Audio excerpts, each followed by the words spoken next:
नमस्कार, मैं रवीश कुमार। हरियाणा में तो गजब हो रहा है। क्या एग्जिट पोल गलत साबित होने वाला है? मतों की गिनती के साथ साथ कांग्रेस को रुझानों में बढ़त दिखाई जा रही थी, मिल रही थी, लेकिन 9:30 और 9:40 के आसपास सब कुछ बदल जाता है और इस टीवी के स्क्रीन पर बीजेपी आगे हो जाती है। आगे ही नहीं, बहुत आगे हो जाती है। कांग्रेस जो बहुत आगे चल रही थी, पीछे ही नहीं बहुत पीछे हो जाती है। 10 बजते बजते इस टीवी स्क्रीन पर बाजी पलट जाती है। जहां कांग्रेस 62 पर दिखाई जा रही थी, वहां कांग्रेस 40 के नीचे सरकने लग जाती है और बीजेपी जो 20 से 25 के बीच दिखाई जा रही थी, वो 47, 48 और 50 तक जाती हुई नजर आती है। हरियाणा में सरकार बनाने के लिए 46 सीटें चाहिए, लेकिन 10 साढ़े 10 बजे तक बीजेपी के पास रुझानों के हिसाब से 48 सीटें नजर आ रही थी।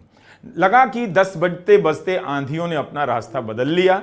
जो कांग्रेस की तरफ चल रही थी वो बीजेपी की तरफ चलने लगी। रुझानों में बीजेपी बहुत आगे होती जा रही थी और कांग्रेस पीछे। जितना देर होता जा रहा था, जितनी देर हो रही थी, उससे लग रहा था कि अब इसमें बदलाव मुश्किल है। छत्तीसगढ़ में ऐसा हुआ था जब कांग्रेस काफी सफाई से जीतती चली जा रही थी, लेकिन आखिरी चरणों में बाजी पलटती है और कांग्रेस हार जाती है। टीवी पर चर्चाकार इस एक उदाहरण का जिक्र करते हैं कि यह अपवाद में हुआ था, लेकिन हर बार ऐसा हो जरूरी नहीं। मगर क्या हरियाणा में छत्तीसगढ़ दोहराया जा रहा है? उसी तरह से देखिए, बीजेपी 45 सीटों पर आगे चलने लग गई तो कांग्रेस के नेताओं के चेहरे पर हवाइयां उड़ने लगी। जबकि मतों की गिनती के समय से ही कांग्रेस के दफ्तर में ढोल नगाड़े बजने लगे थे। कांग्रेस के प्रवक्ता भी उत्साहित नजर आ रहे थे, उसी तैयारी के साथ आ रहे थे कि आज जीत पर विश्लेषण देना है और अपनी बात कहनी है। लेकिन एक ऐसे वक्त में 9 साढ़े 9 बजे के आसपास ट्रेंड बदलता है और बहुत बदल जाएगा। 1 घंटे तक इसमें कोई बड़ा बदलाव नहीं होता है। आमतौर पर माना जाता है कि 10 सवा 10 बजे का ट्रेंड आगे पीछे तो होता है, कुछ संख्याएं कम होती हैं, ज्यादा हो जाती हैं, लेकिन उसमें बहुत बड़ा बदलाव नहीं होता है। इस समय तक बीजेपी ट्रेंड में बहुत आगे निकल चुकी थी। कांग्रेस के नेता अब कहने लगे हैं कि हरियाणा में भी वही हाल होगा जो कांग्रेस का मध्य प्रदेश में हुआ था।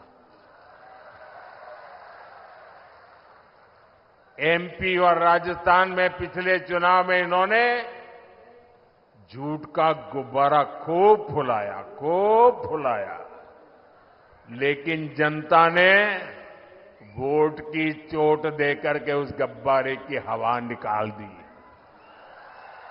चैनलों पर बोलने वाले चर्चाकार सहम गए, अपनी बातों को लेकर झगड़ने लगे कि उन्होंने ऐसा नहीं कहा था, ऐसा कहा था। उन्हें समझ नहीं आ रहा था कि क्या हो रहा है।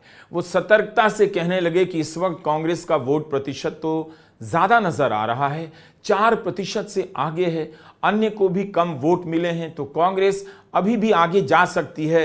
अभी तो कुछ ही राउंड के मतों की गिनती हुई है। मगर 10 साढ़े 10 बज चुके थे, वक्त निकल रहा था, इसमें बहुत बड़ा बदलाव नहीं होता है, चर्चाकार भी जान रहे थे। बेशक चर्चाकार अभी और चरणों की गिनती की बात करते रहे, दोहराते रहे, इस उम्मीद में कि एग्जिट पोल शायद हरियाणा में सही साबित हो जाए। इतना गलत तो नहीं हो सकता। एग्जिट पोल में कांग्रेस को काफी बढ़त दी गई है, 50 से 58 सीटें दी गई हैं और बीजेपी को 20 से 28 सीटें।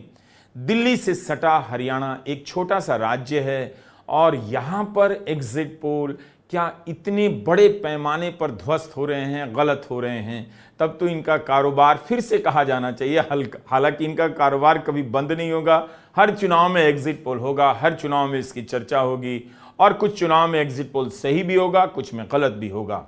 लेकिन नंबर भले अलग थे, सारे के सारे एग्जिट पोल में सब में कांग्रेस को बढ़त दिखाई गई थी, मगर सब में कुछ कुछ नंबर का अंतर था। लेकिन हुआ क्या, 9:30 से 10:30 के बीच टीवी स्क्रीन के जो रुझान चल रहे थे, उसमें बीजेपी का वैसा सफाया नहीं हुआ, बल्कि कांग्रेस जहां थी वहीं नजर आने लगी और बीजेपी सरकार बनाने की तरफ बढ़ने लगी। दैनिक भास्कर ने अपने एग्जिट पोल में 44 से 54 सीटें दी थी कांग्रेस को और बीजेपी को 19 से 29। एक्सिस माई इंडिया में कांग्रेस को 53 से 65, लेकिन उल्टा ही हो रहा है। अब इस वक्त तक चर्चाकार टीवी के पैनलों में बैठे हैं, 3 बजे की बात कर रहे हैं, 2 बजे की बात कर रहे हैं कि कई और चरणों के वोटों की गिनती होगी तब कांग्रेस आगे बढ़ जाएगी। अगर ऐसा होता है और अगर ऐसा नहीं भी होता है तो भी हरियाणा का यह चुनाव वोटों की गिनती के दिन तो बहुत दिलचस्प हो गया। पूरे चुनाव का कवरेज इस तरह से हुआ कि जैसे हार और जीत पहले से तय है, लेकिन ये रुझान जो 9:30 से शुरू होते हैं और 11 बजे तक नजर आते हैं कुछ और ही कहते हैं। कांग्रेस उम्मीद करे कि 4 बजे तक स्थिति बदल जाएगी तो ठीक है, लेकिन क्या एग्जिट पोल वाले भी आखिर तक उम्मीद कर रहे हैं कि उनकी बात सही होगी? मगर स्क्रीन पर नंबर तो बहुत ज्यादा नहीं बदल रहा। जुलाना से विनेश फोगाट के पिछड़ने की खबरें आ रही हैं। विनेश के सामने 1 दर्जन से ज्यादा जाट उम्मीदवार उतारे गए हैं। क्या इस वजह से और जगहों पर भी बीजेपी बढ़त बना रही है और कांग्रेस पिछड़ रही है? क्या बीजेपी ने इस तरह की रणनीति से कांग्रेस को घेर लिया है? गोपाल कांडा जिसे बीजेपी ने सपोर्ट किया है वो तक अब पीछे नजर आ रहे हैं। फिर दुष्यंत चौटाला के भी पिछड़ने की खबर आ रही है। इस बीच भूपेंद्र सिंह हुड्डा बाहर आते हैं और मीडिया उनसे सवाल दागने लग गया कि क्या कांग्रेस हार रही है, सरकार कांग्रेस की बनेगी। हुड्डा बार बार दावा करने लगते हैं मगर उनका चेहरा उतरा हुआ नजर आता है। 9 से 11 बजे के बीच का जो हरियाणा चुनाव का कवरेज है वो बेहद दिलचस्प दौर में प्रवेश कर जाता है। खबर आती है कि जेपी नड्डा ने महासचिवों की बैठक बुलाई है।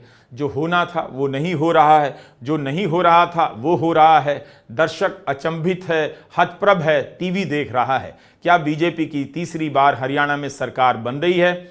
आप देख रहे हैं रुझानों पर हमारी ये रनिंग कमेंट्री जो 11 बजे तक के रुझानों पर ही लागू होती है। नमस्कार, मैं रवीश कुमार।